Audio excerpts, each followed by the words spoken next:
అందరికీ నమస్తేనుల్లా. Welcome to MR media Telangana. This is Rekha. Jubilee Hills by elections వైపు చూస్తూ ఉన్నది రాష్ట్రం మొత్తం. సర్వేలు ఒక్కొక్కటిగా బయటకు వస్తూ ఉన్నాయి. ఆ సర్వేలన్నీ బీఆర్ఎస్ వైపు మొగ్గు చూపుతూ ఉన్నాయి. మాగంటి గోపీనాథ్ చేసిన అభివృద్ధి కానీ, ఇటు పోతే నవీన్ యాదవ్ బెదిరింపులు కానీ, నవీన్ యాదవ్ అన్ని సామాజిక వర్గాలను కలుపుకోకపోవడం కానీ, బీఆర్ఎస్ సంక్షేమ పథకాలు కానీ, కాంగ్రెస్ పార్టీ 6 గ్యారంటీలు ఫెయిల్యూర్ కానీ, ఇవన్నీ బీఆర్ఎస్ పార్టీకి ఏమంటారు బలాన్ని చేకూర్చే విధంగా ఉన్నాయి. అందుకే బీఆర్ఎస్ పార్టీదే గెలుపు అని చెప్పేసి సర్వేలన్నీ బీఆర్ఎస్ పార్టీ వైపు మొగ్గు చూపుతూ ఉన్నాయి. మైనార్టీల ఓట్లల్లా 30% ఓట్లు బీఆర్ఎస్కు పడితే కథమిగ సాలు బీఆర్ఎస్ అవతల పడుతుంది, గట్టకెక్కుతుంది బీఆర్ఎస్ పార్టీ. అందుకని ఏం చేయాలో అర్థమైతలేదు కాంగ్రెస్ పార్టీకి. ఒక అభద్రతాభావంలో, ఒక ఇన్సెక్యూరిటీ ఫీలింగ్లో మాత్రం ఉన్నది కాంగ్రెస్ పార్టీ. ప్రచారానికి కొందరు దూరంగా ఉన్నారు, మంత్రులందరూ తిరుగుతూ ఉన్నారు.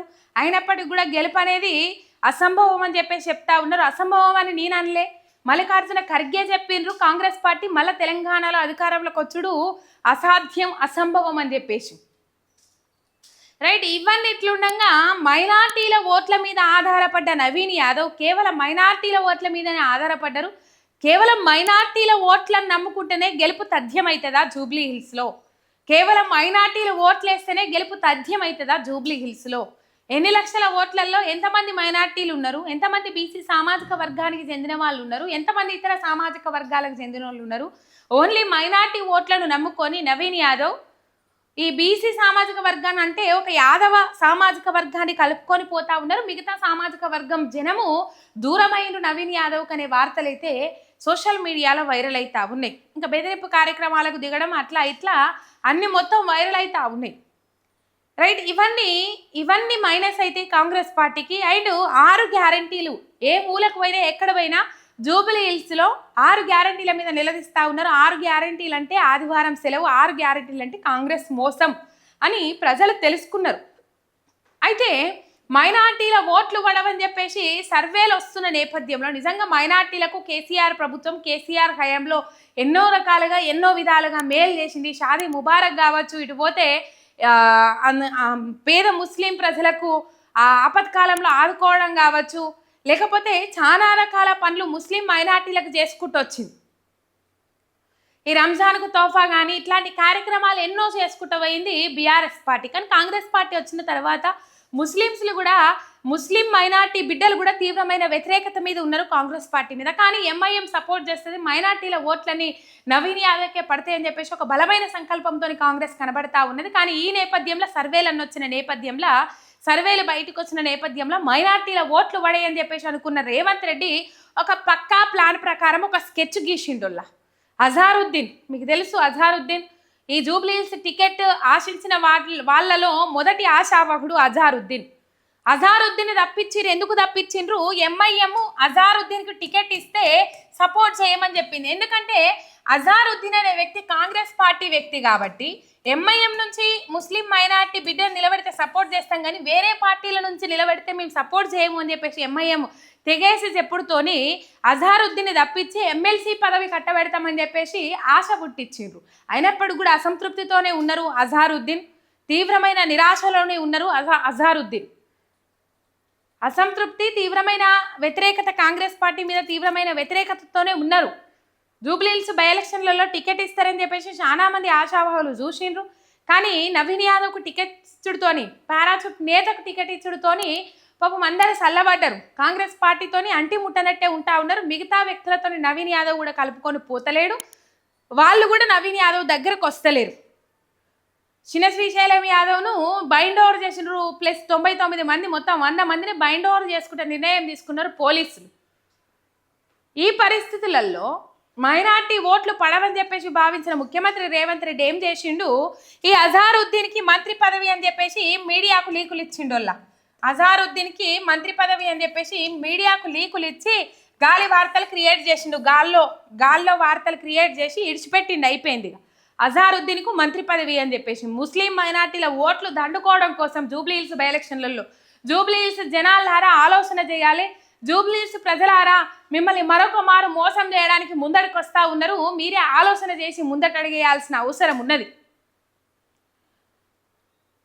రైట్ రాష్ట్ర తెలంగాణ ప్రజలని ఏ విధంగా మోసం చేసిండ్రో అదే విధంగా మరొకసారి జూబ్లీ హిల్స్ ప్రజలను కూడా మోసం చేయడానికి ముందడుకు వస్తూ ఉన్నారు. మోసం చేయడానికి అని నేను ఎందుకు అంటున్నా అంటే మోసం చేయడానికి ప్రజలకు ఎన్నో హామీలు ఇచ్చిండ్రు, ఎన్నో విధాలుగా మభ్యపెట్టిండ్రు, అరచేతుల వైకుంఠం చూపెట్టిండ్రు. ఇన్ని విధాలుగా అన్ని చేస్తాం, ఇవి చేస్తాం, అవి చేస్తాం అని చెప్పేసి ఏ ఒక్కటి కూడా నోచుకోకుండా చేసిండ్రు. ఇప్పుడు జూబ్లీ హిల్స్లో అజహారుద్దీన్కి మంత్రి పదవి అని చెప్పేసి ఒక పుకార్లు లేపే వార్తనైతే సోషల్ మీడియాలో వదిలేండ్రు. దీని వెనుక ఉన్నది అసలు కథ.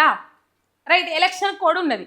రేపు క్యాబినెట్ మీటింగ్ పెట్టి క్యాబినెట్ విస్తరణ అని చెప్పేసి అజహారుద్దీన్కి మంత్రి పదవి ఇస్తాము, మంత్రి పదవిలో అజహారుద్దీన్కి మంత్రి పదవి ఇచ్చి ప్రమాణ స్వీకారం చేయిస్తాము అని చెప్పేసి మాట్లాడిరు. ఆ గాలి వార్తలు సోషల్ మీడియాలో వైరల్ చేసిండ్రు. ఇక దీని వెనుక ఉన్న అర్థం ఏంటంటే బీజేపీతోని రేవంత్ రెడ్డి పొత్తు కలుపుకున్నాడు. కాంగ్రెస్ బీజేపీ ఒకటైనా, అందుకే కాంగ్రెస్ కోసమే ఇక్కడ డమ్మి క్యాండిడేట్ను నిలబెట్టిండ్రు బీజేపీ నుంచి జూబ్లీ హిల్స్ బై ఎలక్షన్లో అని చెప్పేసి వార్తలు అయితే గప్పుమంటున్నాయి. అయితే బీజేపీతోని చేతులు కలిపిన ముఖ్యమంత్రి రేవంత్ రెడ్డి ఏం చేసిందంటే, ఇగో నేను అజహారుద్దీన్కు మంత్రి పదవి ఇస్తా అని చెప్పేసి ఒక గాసిప్లే చెప్తా.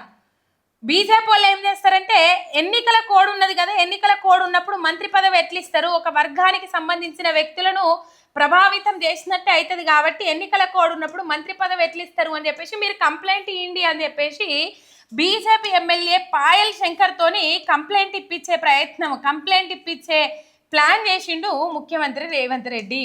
ఇది కథ, అసలు కథ. ఆల్రెడీ నిన్న డీకేఆర్న స్పందించి ఎట్లా ఇస్తారు మంత్రి పదవి, ఏ పరంగా ఇస్తారు మంత్రి పదవి, ఇది జూబ్లీ హిల్స్ బై ఎలక్షన్లలో ఓట్లు దండుకోవడం కోసమే అని చెప్పేసి డీకేఆర్న మాట్లాడినరు. చాలా మంది బీజేపీ నాయకులు మాట్లాడినరు. కానీ వారు మాత్రం కాంగ్రెస్ బీఆర్ఎస్ మధ్యలో నడుస్తూ ఉన్నది జూబ్లీ హిల్స్లో. ఈ బీఆర్ఎస్కి ముస్లిం మైనార్టీ ఓట్లు నేను చెప్పిన మొత్తం కూడా పడాల్సిన అవసరం లేదు. 30% ఓట్లు ముస్లిం మైనార్టీ ఓట్లు బీఆర్ఎస్కి పడిపోతే బీఆర్ఎస్ విన్ అవుతుంది. ఎందుకంటే మిగతా సామాజిక వర్గం ప్రజలు బీఆర్ఎస్ వైపు మొగ్గు చూపుతా ఉన్నారు, మహిళలు కూడా మాగంటి సునీత వైపున మొగ్గు చూపుతా ఉన్నారు. కాబట్టి అభివృద్ధి మాగంటి గోపీనాథ్ చేసిన అభివృద్ధి కొంచెం ప్లస్ అవుతుంది కాబట్టి. అయితే ఏం చేసిర్రంటే నేను మంత్రి పదవి ఇస్తా అని చెప్పేసి ఒక వార్త సోషల్ మీడియాలో తిప్పిస్తా, మీరు పోయి ఏం చేస్తారంటే కంప్లైంట్ ఇప్పిరి అని చెప్పేసి ఇగో బీజేపీతోని టైఅప్ అయిన ముఖ్యమంత్రి రేవంత్ రెడ్డి పాయల్ శంకర్తోని కంప్లైంట్ ఇప్పించడానికి ప్లాన్ చేసిండ్రు. మొత్తం మీద ఇగో ఇట్లా నడుస్తూ ఉన్నది అన్నట్టు. దాన్ని బీజేపీ మీద నొట్టేస్తారు. ఇక ఎన్నికలు అయిపోగానే కంపల్సరీ అజహారుద్దీన్కి మంత్రి పదవి ఇస్తాం, కట్టబెడతామని చెప్పేసి. మంత్రి పదవి ఇస్తా అంటే రాజగోపాల్ రెడ్డి ఊకునేది లేదు, నేను రాజీనామా చేస్తా అని చెప్పేసి రేవంత్ రెడ్డికి ఫోన్ చేసి మరి చెప్పినట్లు సమాచారం అయితే ఉన్నది. ఎందుకంటే కోమటిరెడ్డి రాజగోపాల్ రెడ్డి ఎప్పటి నుంచో కొట్లాడుతూ ఉన్నాడు మంత్రి పదవి కోసం. హోంశాఖ నాకు ఈమని చెప్పేసి ఎప్పటి నుంచో కొట్లాడుతూ ఉన్నాడు. అసలు కాంగ్రెస్ పార్టీకి ఆయనకు సంబంధం లేనట్టే వ్యవహరిస్తూ ఉన్నాడు. మునుగోడు నియోజకవర్గంలో ఆయన పని ఆయన చేసుకుంటా ఉన్నాడు. ఈ పరిస్థితి ఉన్నది. రైట్, మొత్తం మీద ఇది జూబ్లీ హిల్స్ బై ఎలక్షన్లో భాగంగా రేవంత్ ఆడిన డ్రామా బయటపడ్డది.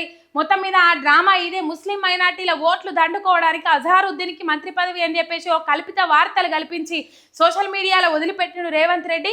ఇక ఆ సోషల్ మీడియా వార్తలకు స్పందించిన బీజేపీ ఏం చేసిందంటే కంప్లైంట్ ఇవ్వడానికి సిద్ధమైంది. ఈ కథ ఆగిపోతుంది. ఇక ఇప్పుడైతే ఓట్లు వేయరు, అజహారుద్దీన్కి మంత్రి పదవి ఇస్తామని చెప్పేసి ముందుగా ఎమ్మెల్సీ ఇవ్వాలి కదా. ఏ లెక్కన మంత్రి పదవిలోకి తీసుకుంటారు? ఎమ్మెల్సీ కన్ఫామ్ కావాలి కదా. రైట్, ఇది కథ, అసలు కథ. ముస్లిం మైనార్టీ ప్రజలారా ఆలోచించుండ్రి, జూబ్లీ హిల్స్ ప్రజలారా ఆలోచించుండ్రి. తిమ్మిని బమ్మిని తిమ్మి వేసి 600 అయినా 106 అయినా జూబ్లీ హిల్స్లో గెలిచి తీరాలని చెప్పేసి కాంగ్రెస్ మొండి పట్టుదల మీద ఉన్నది. అయినప్పటికీ కూడా ప్రజలకు అన్నీ అర్థమవుతా ఉన్నాయి, ప్రజలు అన్నీ చూస్తూ ఉన్నారు, ప్రజలకు అన్నీ తెలుసు, ఎవరిని ఎన్నుకోవాలనేది మొత్తం తెలుసు. కాబట్టి జూబ్లీ హిల్స్ ప్రజలే ఆలోచన చేసుకోవాలి. ఒక సబ్స్క్రైబ్ చేసుకొని సపోర్ట్ చేయండి. మీ ఎంఆర్ మీడియా తెలంగాణ శనార్థి.